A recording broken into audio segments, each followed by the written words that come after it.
अकाल मृत्यु क्या है? पुराणों के अनुसार जब मनुष्य की उसकी युवावस्था में या उससे पहले किसी सड़क दुर्घटना में या जल में डूबने से या आत्महत्या करने जैसे कारणों से अस्वाभाविक मृत्यु हो जाती है, ऐसी मृत्यु अकाल मृत्यु कहलाती है। ऐसी भ्रांति है कि दुष्कर्म करने वाले मनुष्य की अकाल मृत्यु होती है, जबकि सच्चाई इससे परे है। अब जाने कि क्यों होती है अकाल मृत्यु।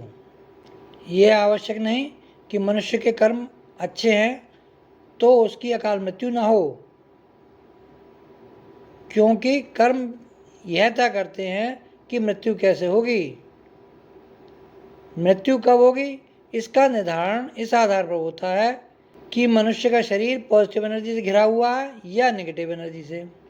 यदि मनुष्य का शरीर इतनी अधिक नेगेटिव एनर्जी से घिरा होता है कि उसका शरीर उस नेगेटिव एनर्जी के सामने क्षीण हो जाता है और उसका मुकाबला नहीं कर पाता तथा अपने अस्तित्व को खो देता है, इस प्रकार की मृत्यु अकाल मृत्यु कही जाती है। यहाँ इस बात को भी समझना होगा कि अकाल मृत्यु में मनुष्य की आयु पूर्ण नहीं होती और उसके शरीर की एनर्जी अर्थात आत्मा को शेष समय पृथ्वी पर ही भटकना होता है।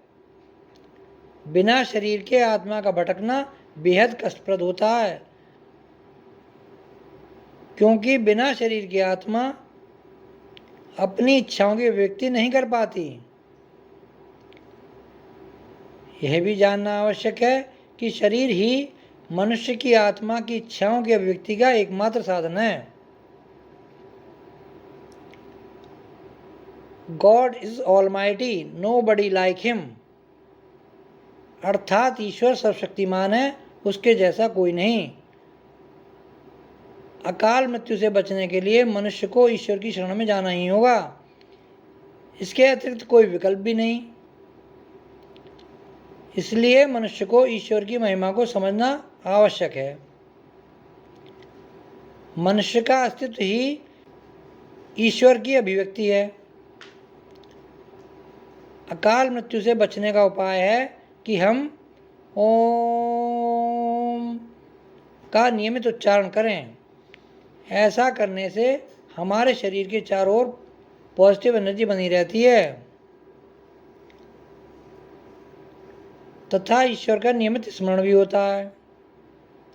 साथ ही मनुष्य को नियमित तौर पर महामृत्युंजय मंत्र ओम त्र्यंबकम यजामहे सुगंधिम पुष्टिवर्धनम उर्वारुकमेव बंधनान् मृत्यो मूर्छये मामृतात् का स्मरण करना होगा, जिससे कि मनुष्य अपने जीवन की पूर्ण आयु को प्राप्त कर सके।